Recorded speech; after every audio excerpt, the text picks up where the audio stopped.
The flames roared higher, devouring shelves, boxes, and names. Daniel stood in the inferno coughing, eyes stinging but refusing to back down. For the first time, the entity faltered, its paper skin curling, its void eyes flickering.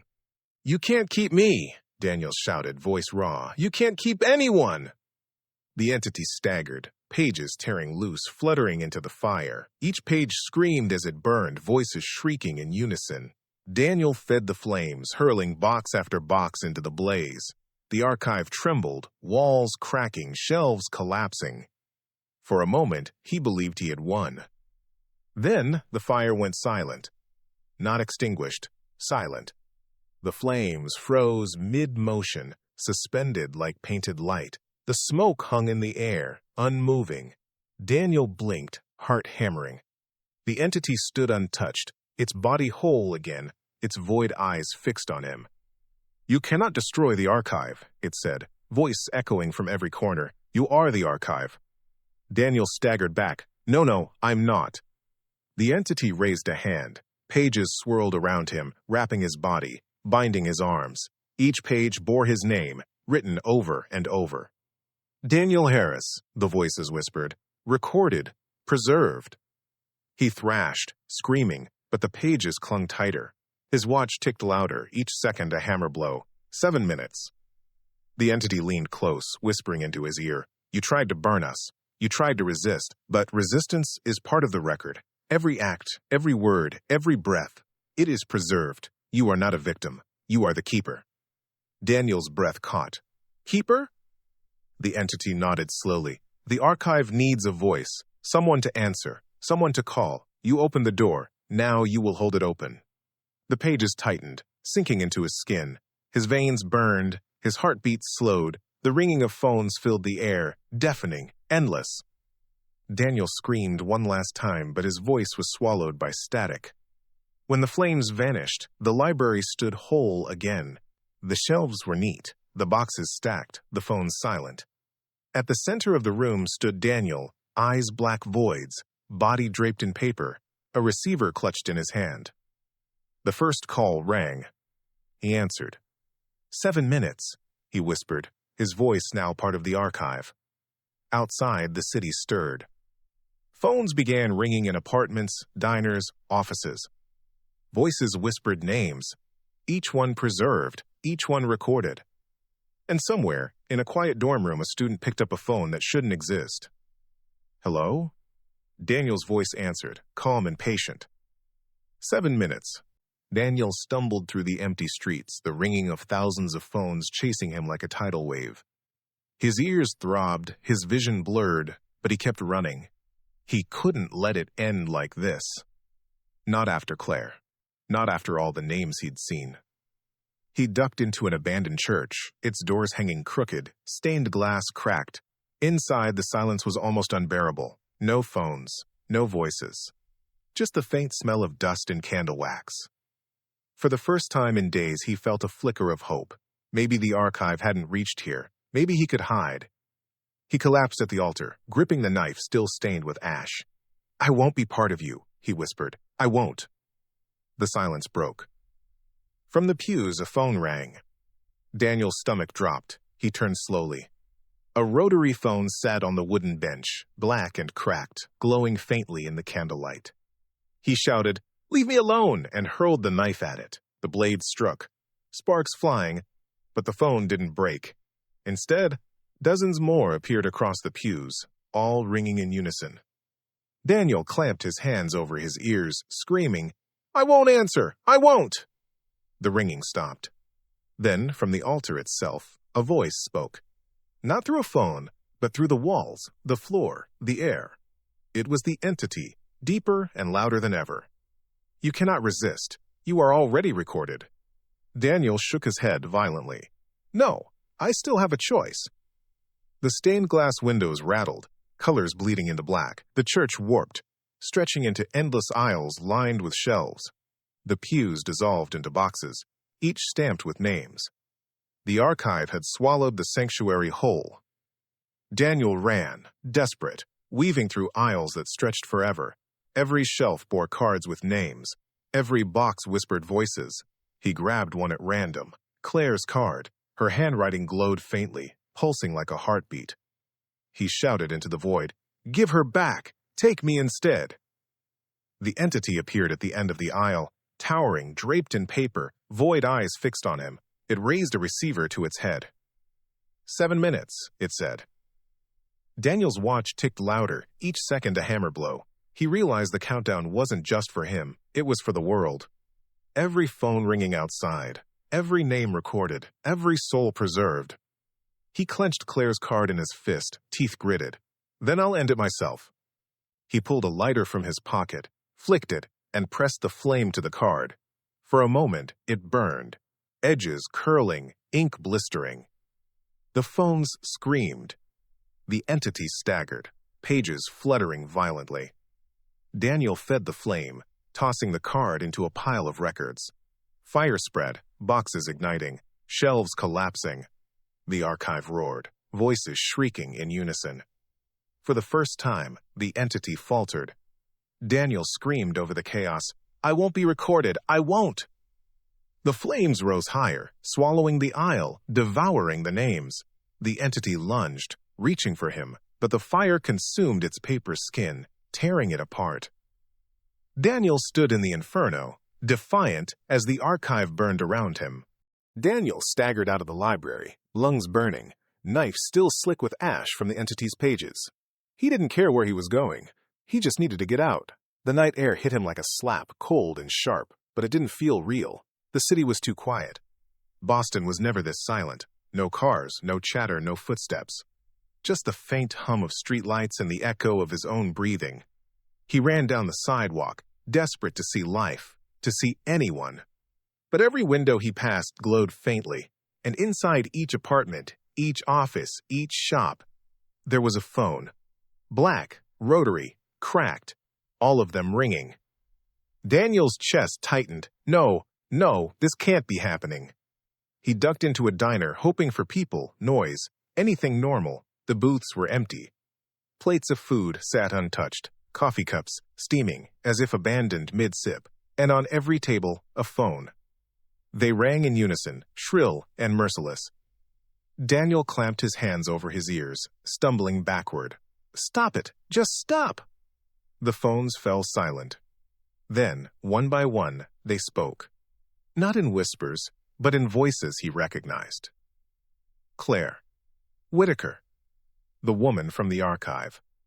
All overlapping, all saying the same thing. 7 minutes. Daniel bolted out of the diner, heart hammering. He sprinted down the street, past rows of houses. Every porch had a phone, every yard. Even the lamp posts seemed to hum with static. The city wasn't infected. The city was the archive. He collapsed against a wall, gasping.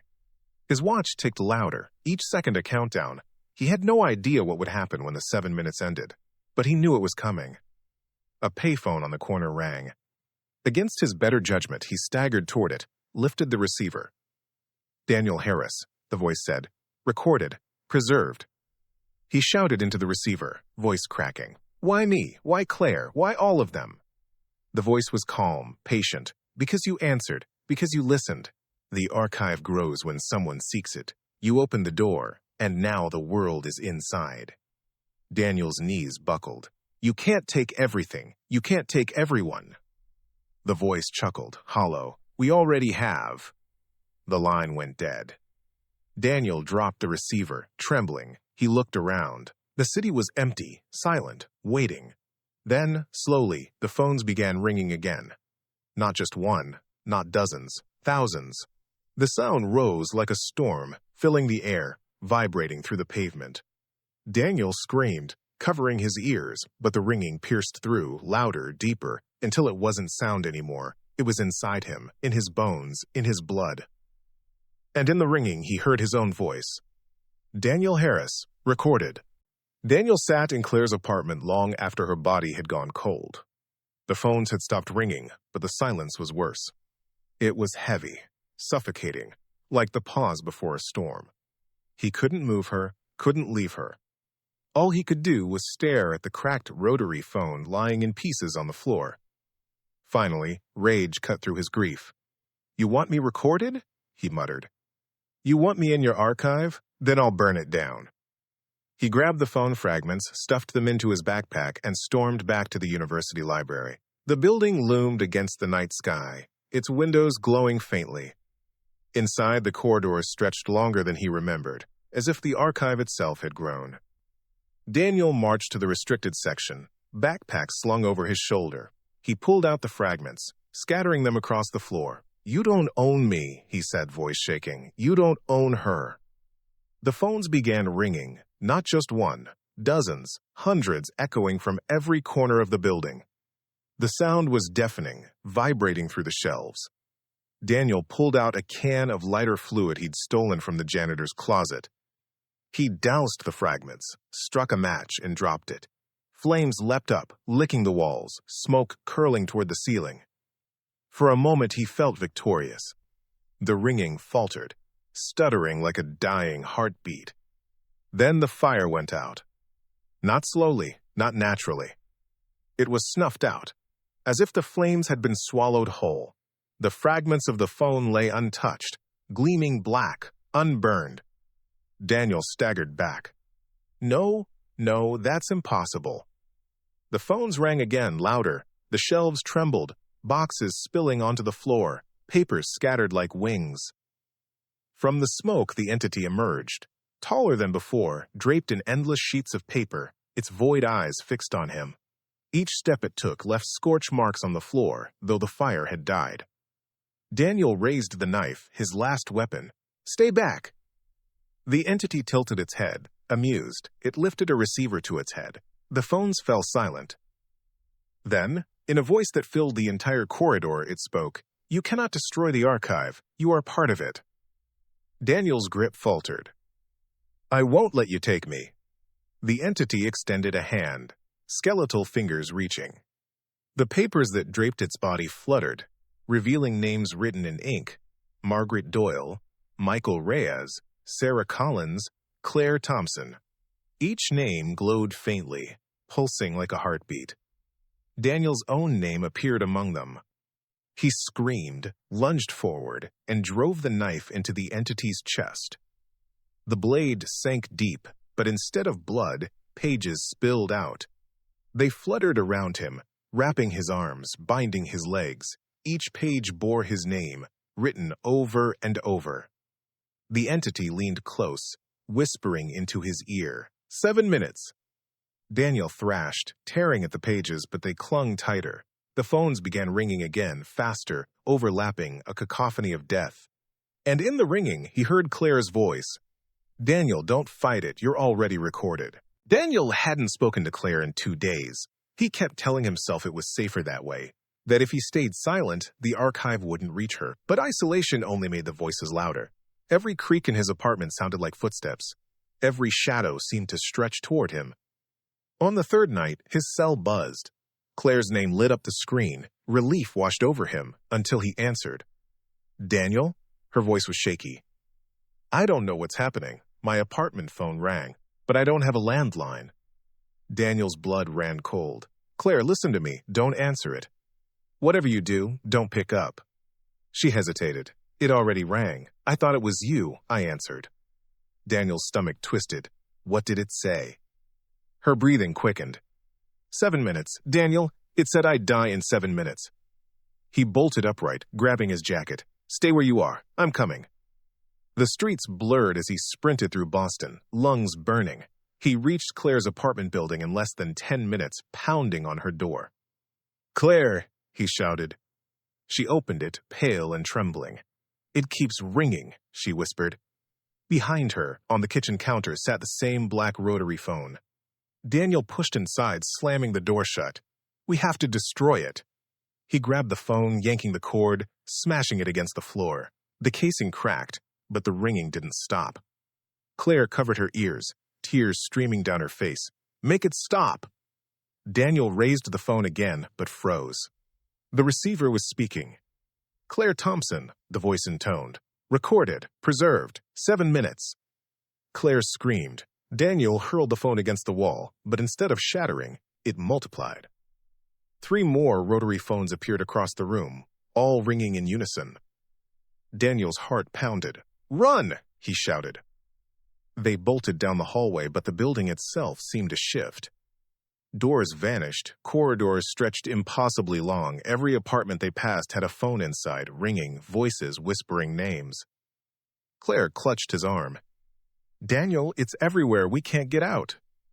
He dragged her toward the stairwell, but at the bottom the entity waited. Tall, draped in torn paper, voids where eyes should be.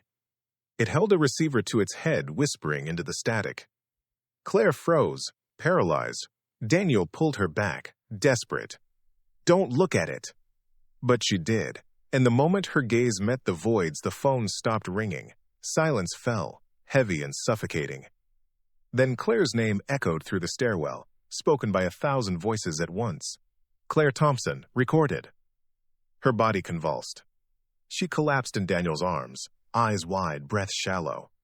Daniel screamed her name, shaking her, but her skin grew cold. The phones began ringing again, louder than ever. And in the ringing, Daniel heard his own name. Daniel couldn't shake the image of the reading room filled with ringing phones. He left the library that night trembling, but by morning his fear had hardened into obsession. He needed to know where the phone came from, who had used it, and why it was tied to death. He started with the University Archives database. Most of the records were mundane: faculty rosters, old course catalogs, donation receipts. But buried deep in a restricted folder, he found something different: a series of scanned police reports from the 1960s. The first report described a student named Margaret Doyle. She had vanished after claiming she heard voices from a quote, library phone that shouldn't exist. Witnesses said she'd been seen answering a rotary phone in the basement. She was never found. Another report, dated 1974, mentioned a janitor who swore he heard a phone ringing in the restricted corridor. He answered it, and 7 minutes later was discovered dead of a heart attack. Daniel's pulse quickened. The pattern was undeniable. He dug deeper, pulling up faculty memos. One, written by a dean in 1982, warned staff to avoid the artifact in storage. It described the phone as an object of unknown origin, possibly linked to multiple disappearances. The memo ended with a chilling line: "Do not answer it." Daniel leaned back in his chair, sweat beading on his forehead. The phone wasn't just a random relic. It had a history, a trail of victims stretching back decades. His laptop screen flickered. For a moment, the text warped, letters rearranging themselves into a single phrase: 7 minutes. Daniel slammed the lid shut, heart racing. He looked around the library. Students were scattered across tables, oblivious. But he felt watched, as if the shelves themselves were leaning closer. Then his cell phone buzzed. Unknown number. He hesitated, then answered. "Daniel Harris," the voice said. It was the same hollow tone from the rotary phone. "You've read the records. You know the truth. You cannot escape." Daniel's throat tightened. "Why me? Why now?" The voice chuckled, dry and brittle. "Because you looked. Because you listened. The archive grows when someone seeks it. You opened the door." The line went dead. Daniel shoved the phone into his pocket, panic rising. He rushed to Whitaker's office. The archivist looked up, startled. "You knew," Daniel accused. "You knew about the phone, about the disappearances." Whitaker's face paled. "I told you not to touch it." "Why does it exist? Where did it come from?" Whitaker hesitated, then whispered, "No one knows. Some say it was donated with a box of records in 1959. Others claim it appeared on its own. But everyone who answers it ends up in the archive." Daniel's stomach dropped. "The archive isn't just paper, is it?" Whitaker shook his head slowly. "It's alive. And now it has your name." At that moment, the phone on Whitaker's desk rang.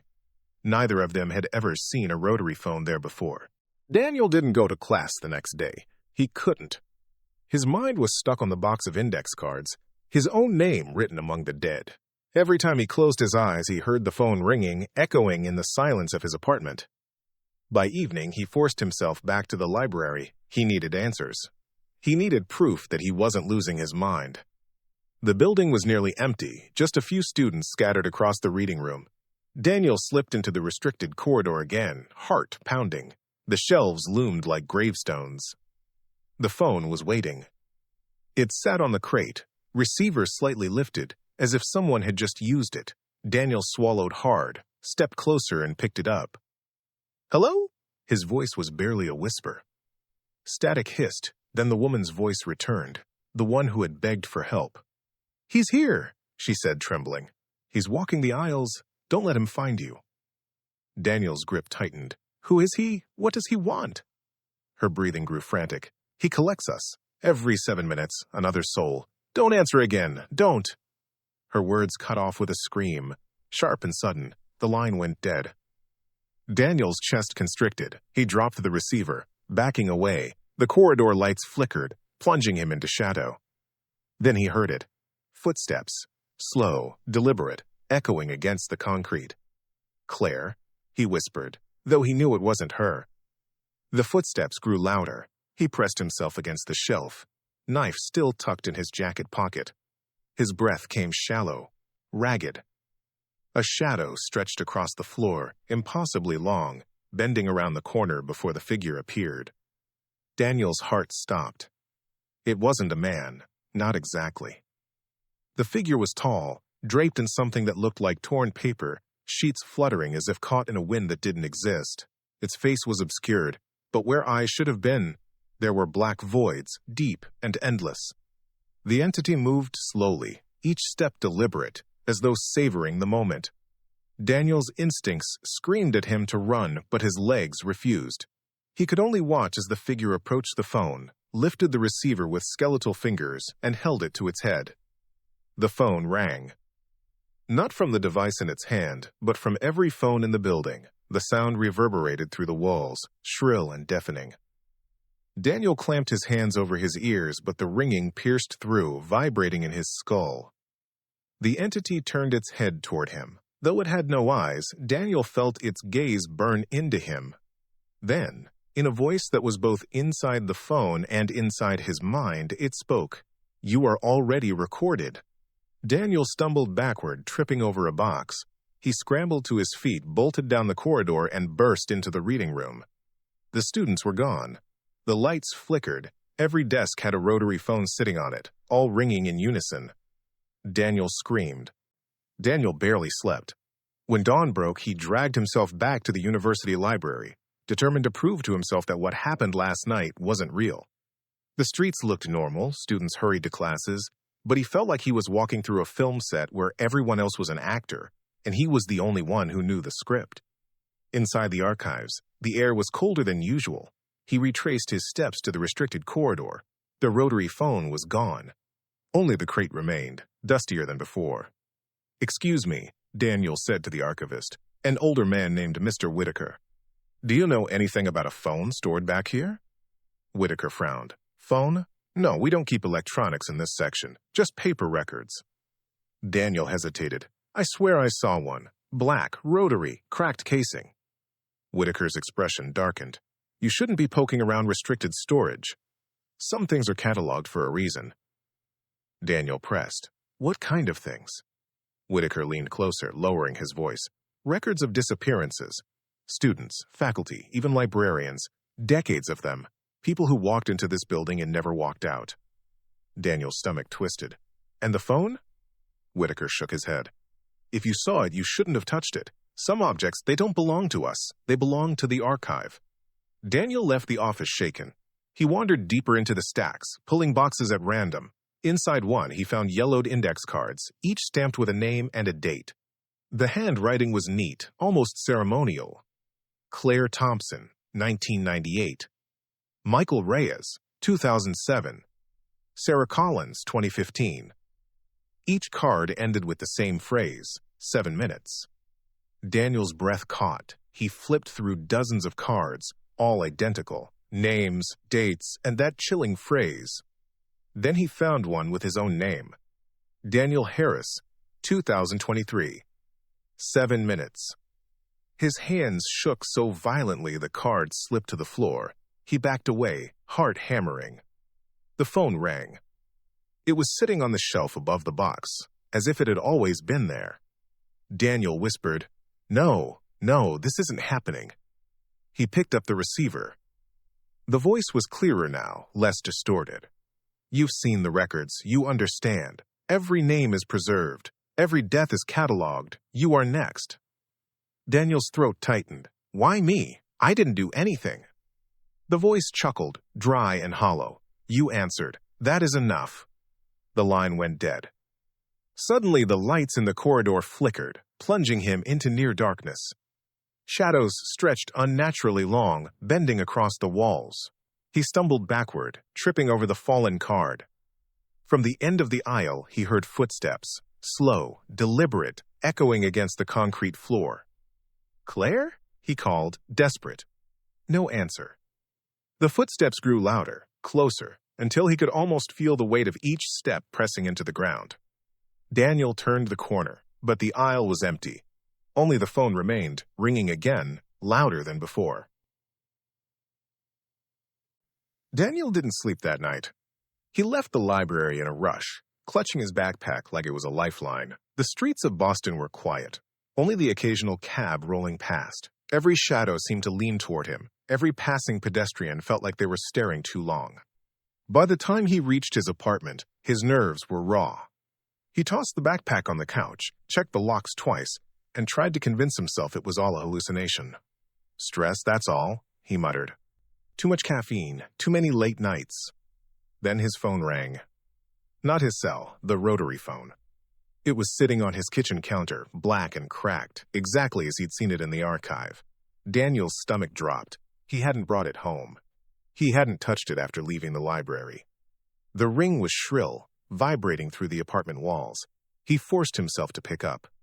Hello? His voice cracked.